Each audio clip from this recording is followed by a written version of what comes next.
Kardinali Pengo alizaliwa tarehe 5 Agosti mwaka 1944 katika kijiji cha Mwazie, wilaya ya Kalambo, Jimbo Katoliki la Sumbawanga, mkoa wa Rukwa. Alikuwa ni mtoto wa 6 kati ya watoto 9 kutoka kwa wazazi Joseph Pengo na Rosalia Nzungu Sakramenti. Mwadhama Polycarp Kardinali Pengo alibatizwa tarehe 6 Agosti mwaka wa 1944. Alipata sakramenti ya Ekaristi Takatifu, yaani komunio ya kwanza, tarehe 20 mwezi wa 6 mwaka 1952, na alipata sakramenti ya kipaimara tarehe 15 Agosti mwaka wa 1952. Sakramenti zote hizi alizipata katika parokia ya Mwazie.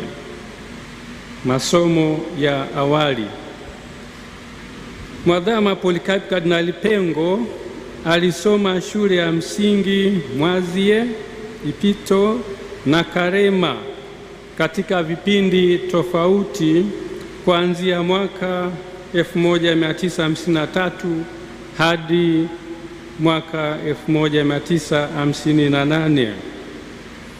Alijiunga na seminari ndogo ya Mtakatifu Yosefu Kaengesa iliyopo Sumbawanga kuanzia mwaka 1959 hadi 1964.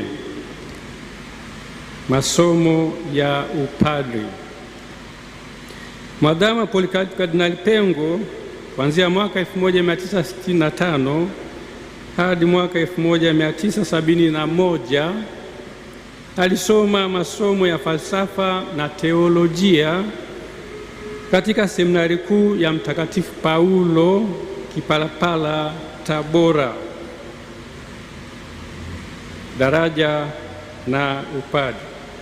Mwadhama Polycarp Kardinali Pengo alipewa daraja takatifu ya ushemasi tarehe 9 Desemba mwaka 1970 na Mhashamu Askofu Karoli Msakila, na tarehe 20 mwezi wa 6 mwaka 1971 alipewa daraja takatifu ya upadri na askofu huyo huyo katika kanisa kuu la Epifania Sumbawanga. Kuanzia mwaka 1971 hadi 1973 alikuwa katibu wa askofu wa jimbo la Sumbawanga.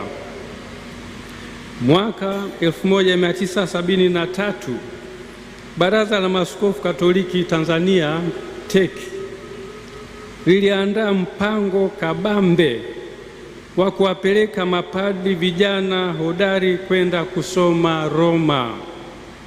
Hivyo yeye alikuwa miongoni mwa hao mapadri na alienda kusoma katika chuo kikuu cha kipapa cha Lateran, kitivo cha teolojia maadili Alfonsianum kuanzia mwaka 1973 hadi mwaka 1977 maadili.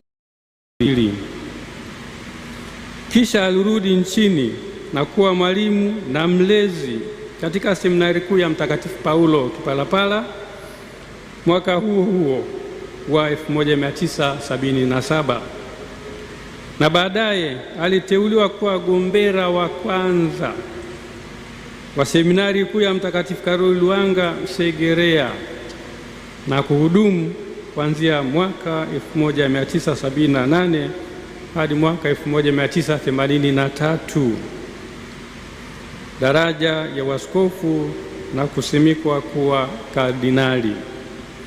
Mwadhama Polycarp Kardinali Pengo alipewa daraja ya waskofu na Baba Mtakatifu Yohani Paulo wa pili tarehe 6 mwezi Januari mwaka 1984 katika Basilika ya Mtakatifu Petro mjini Vatikani, Roma, na kuwa askofu wa jimbo la Nachingwea.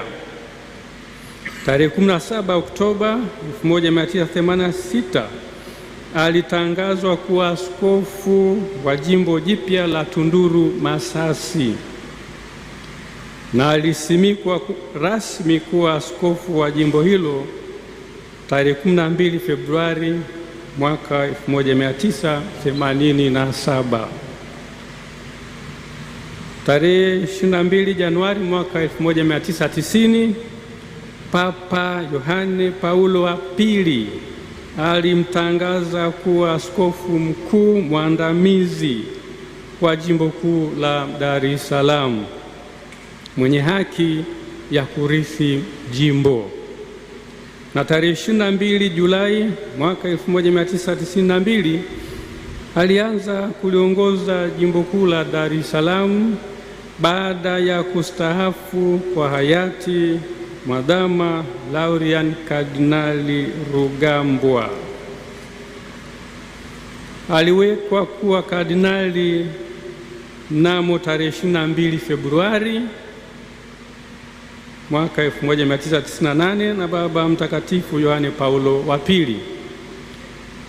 Mnamo mwaka wa 2007 alichaguliwa kuwa rais wa shirikisho la mabaraza ya maaskofu wa nchi za Afrika na Madagaskar, SECAM. Kazi hiyo aliifanya hadi mwaka wa 2013. Mwadhama Polycarp Kardinali Pengo aliliongoza jimbo kuu la Dar es Salaam kuanzia tarehe 22 Julai mwaka 1992 hadi tarehe 15 Agosti mwaka wa 2019 alipostaafu rasmi na kumkabidhi uongozi wa jimbo mwashamu sana Askofu Mkuu Yuda Tadeus Ruwaichi OFM Cap, ambaye ndiye anayeliongoza jimbo hadi sasa. Ugonjwa na kifo. Mwadhama Polycarp Kardinali Pengo amekuwa akisumbuliwa na maradhi ya mgongo na moyo kwa muda mrefu. Ametibiwa hapa nchini na nchi nyingine zikiwemo Ujerumani, India na Marekani. Matatizo ya kiafya ya mara ya mwisho yaliongezeka na kugundulika zaidi kuanzia Novemba mwaka wa 2025. Alianza matibabu mara moja hapa nchini na kisha kwenda nchini India tarehe 27 Desemba mwaka wa 2025. Alifariki tarehe 19 Februari 2026 saa 4 usiku kwa maradhi ya moyo, muda mfupi baada ya kurudi kutoka nchini India alikokuwa akipata matibabu. Shukrani za dhati ziwafikie wote waliomsaidia Baba Mwadhama